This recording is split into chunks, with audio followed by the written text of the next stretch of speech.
नमस्कार, IBC 24 देख रहे हैं आप और मैं हूं आपके साथ अविनाश कर। 10 बजे रात पूरे दिन की बात में आप सभी का स्वागत है। मध्य प्रदेश की एक बड़ी खबर आपको बता दें, मध्य प्रदेश लोक सेवा आयोग ने परीक्षा स्थगित कर दी है। सहायक प्राध्यापक, ग्रंथपाल और क्रीड़ा अधिकारी की परीक्षा 2022 में जो थी वो स्थगित कर दी गई है। 3 मार्च 2024 को यह परीक्षा होने वाली थी। MPPSC ने परीक्षा स्थगित करने के कारणों का खुलासा फिलहाल नहीं किया है। आगामी आदेश तक स्थगित करने का नोटिफिकेशन जारी किया। MPPSC ने आयोग परीक्षाओं के आयोजन की तिथि अलग से ही जारी करेगा। निहारिका शर्मा अधिक जानकारी के हमारे साथ जुड़ चुके हैं। निहारिका, बताएं क्या है इस पूरे मसले पर अपडेट। जी देखिए, मैं आपको बता दूं कि मध्य प्रदेश लोक सेवा आयोग की जो परीक्षा थी, जिसमें सहायक प्राध्यापक, ग्रंथपाल और क्रीड़ा अधिकारी की परीक्षा होनी थी, 2022 की परीक्षा थी, ऑलरेडी लेट थी। और उसके बाद अब जो 3 मार्च 2024 के लिए परीक्षा जो थी लाइंड अप थी, लेकिन उसे स्थगित कर दिया गया है। फिलहाल मध्य प्रदेश लोक सेवा आयोग ने इसका कोई भी कारण जो है वो स्पष्ट नहीं किया है। अगर हम अंदाजों की बात करें तो कई लोग ये अंदाजा लगा रहे हैं कि आने वाले जो चुनाव है उसके मद्देनजर ये सारे जो काम है वो किया जा रहा है। लेकिन आपको बता दें, पहले भी ये जो परीक्षा है ये स्थगित हो चुकी है और उसके बाद ये एक बार फिर से हमारे सामने स्थिति पैदा हो गई है कि एक बार फिर से ये जो परीक्षा है इसे स्थगित कर दिया गया है। फिलहाल आगामी आदेश तक ये जो परीक्षा है स्थगित किया गया है और आने वाले समय में इसके लिए नोटिफिकेशन जो है वो अलग से जारी होगा। हाँ जी, चलिए निहारिका, आप नजर बनाकर रखें इस खबर पर। अपडेट आपसे आगे भी लगातार लिया जाएगा।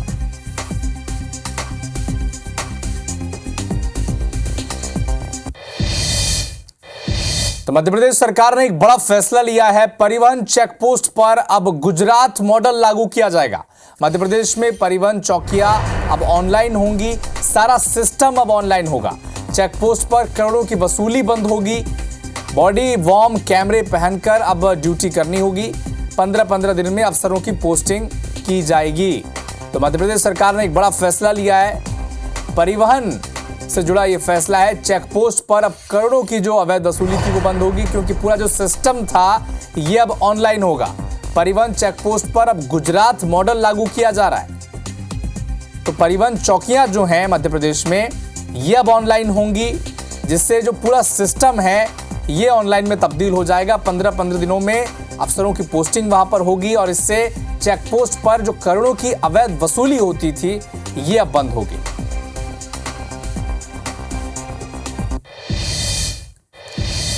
रायपुर से एक महत्वपूर्ण खबर आप तक पहुंचा दें। छत्तीसगढ़ दौरे पर आ सकते हैं प्रधानमंत्री नरेंद्र मोदी।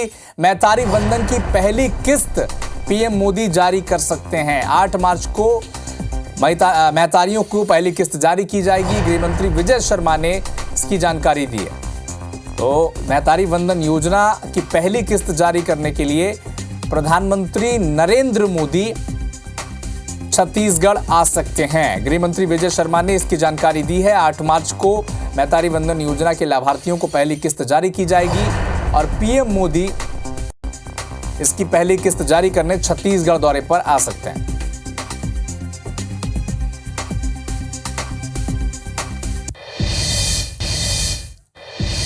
नारायणपुर में पुलिस नक्सली मुठभेड़ हो गई है। अबुझमाड़ के बुमरा की पहाड़ी पर मुठभेड़ हुई है। नक्सलियों के कैंप पर जवानों ने धावा बोल दिया। मुठभेड़ के बाद नक्सली वहां से भाग निकले और जवानों ने नक्सलियों का जो कैंप था उसे ध्वस्त कर दिया है। कई नक्सलियों के घायल होने की सूचना मिल पा रही है। मौके से नक्सलियों का दैनिक सामान के जो उपयोग के जो सामान थे वो जब्त किए गए हैं।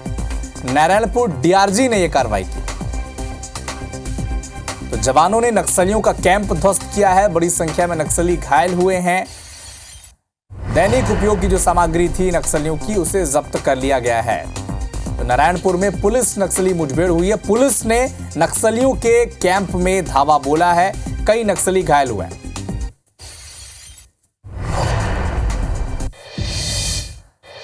अंबिकापुर में बीजेपी नेता और कार्यकर्ताओं ने थाने में जमकर बवाल काटा है, जमकर हंगामा किया है। कोयला चोरी में बीजेपी कार्यकर्ताओं को फंसाने का आरोप लगाया गया है। ट्रेनी DSP को देख लेने की धमकी देने का जो वीडियो है यह वायरल हो रहा है। पुलिस ने डकैती के आरोप में 4 लोगों को गिरफ्तार किया था।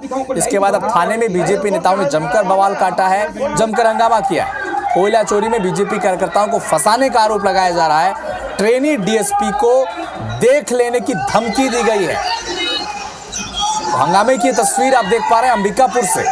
कोयला चोरी के आरोप में 4 बीजेपी कार्यकर्ताओं के खिलाफ केस दर्ज किया गया था और अब बीजेपी नेता थाने में हंगामा कर रहे हैं। ट्रेनी डीएसपी को देख लेने की धमकी दी जा रही है।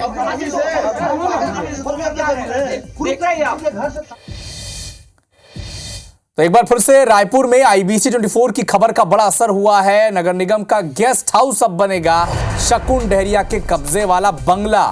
पूर्व मंत्री शिव डहरिया की पत्नी है शकुन डहरिया।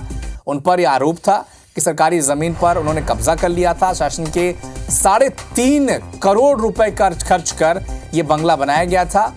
कार्यालय सामुदायिक भवन की आड़ में यह कब्जा किया गया था। याद होगा, इस खबर को IBC 24 ने प्रमुखता से दिखाई थी और जिन्होंने इस खबर को कवर किया था संदीप शुक्ला, हमारे सहयोगी इस वक्त हमारे साथ फोन लाइन पर जुड़े हुए हैं। संदीप, जिस खबर को आपने प्रमुखता से दिखाया, उठाया इस खबर को, अब असर देखने को मिला है, अब इस्तेमाल किया जाएगा नगर निगम के द्वारा इस सामुदायिक भवन का। देखिए, बिल्कुल हमने बताया था कि कैसे पूर्व मंत्री शिव डहरिया की पत्नी शकुन डहरिया ने 3500 वर्ग फुट जमीन मांगा था कार्यालय के लिए, लेकिन अपने पति मतलब पूर्व मंत्री शिव डहरिया की मदद से 3.5 करोड़ रुपए शासन से उस पर खर्च किए गए आलीशान बंगला बनाया गया और 15,000 वर्ग फुट पे करोड़ रुपए की जमीन उस पर कब्जा कर लिया गया।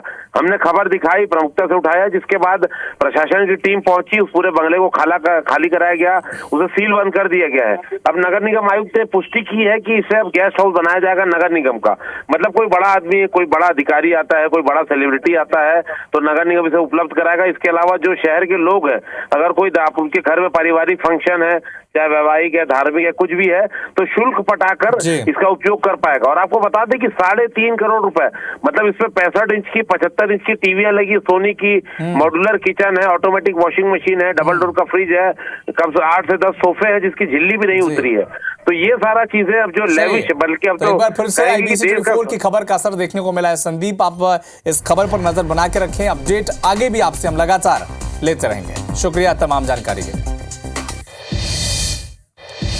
तो रायपुर की विधायक कॉलोनी में करोड़ों रुपए की सरकारी जमीन पर बिना आवंटन करोड़ों के निर्माण के मामले में पूर्व मंत्री अमरजीत भगत पर अब आरोप लगा है कि यहां पर बनाए गए सरगुजा कुटीर भवन से महंगा सामान निकाले जाना लगा है। यहां लगे 40 AC निकाल लिए गए हैं।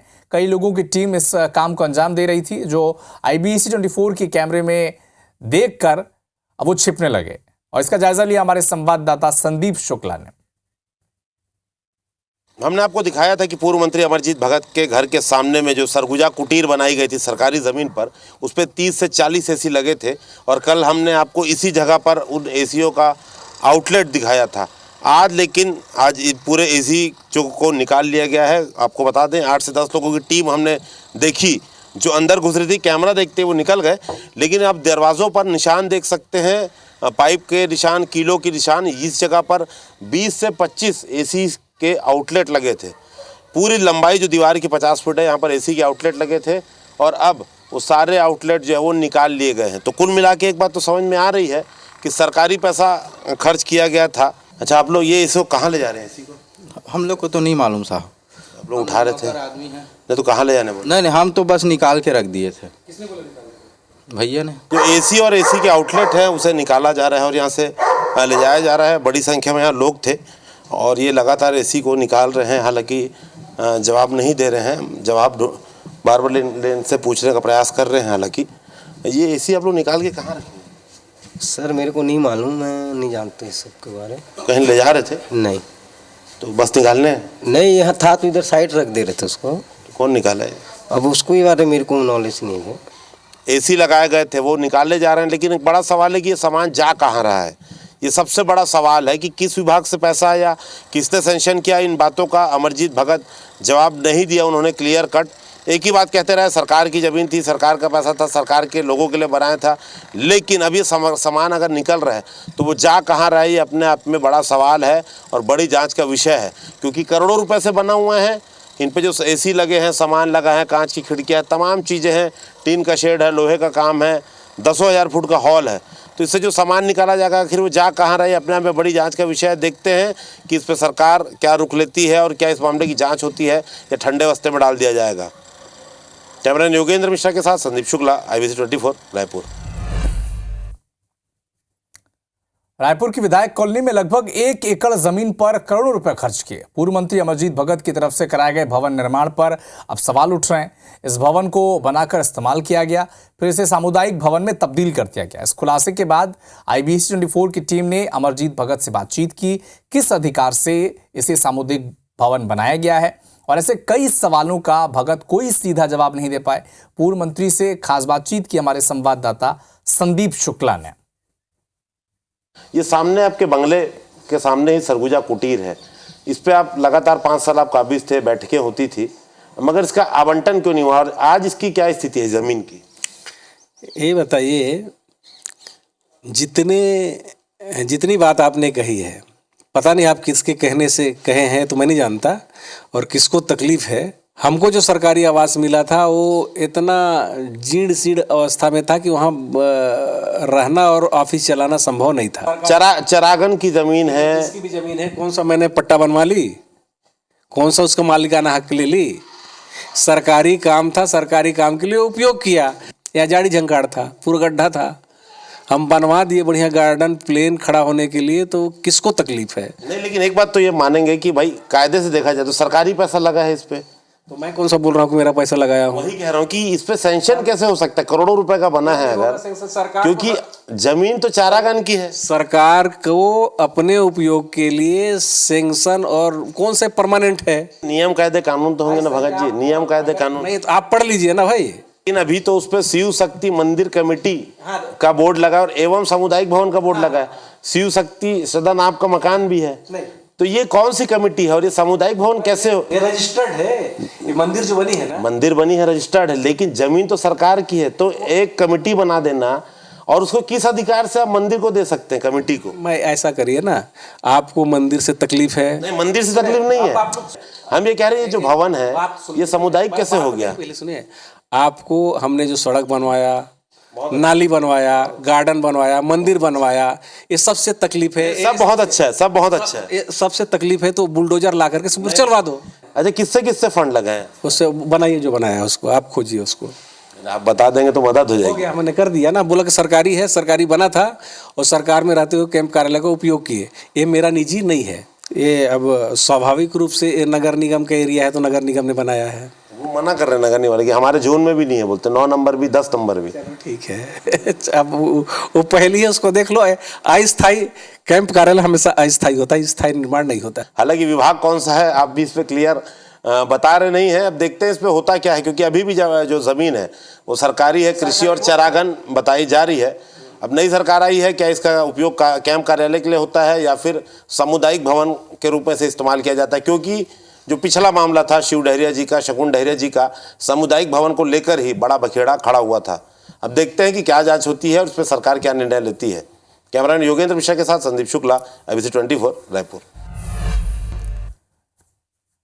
बीजापुर के बड़े तुंगाली छोटे तुंगाली के जंगल में पुलिस और नक्सलियों के बीच मुठभेड़ हुई। 4 नक्सली मारे गए हैं। जवानों को इलाके में नक्सली लीडर जनताना सरकार अध्यक्ष और भैरमगढ़ एरिया कमेटी के 15 से 20 नक्सलियों की मौजूदगी की खबर थी, जिसके बाद जवानों ने मौके के लिए रवाना हुए और पुलिस और नक्सलियों के बीच मुठभेड़ में 4 नक्सली ढेर हो गए।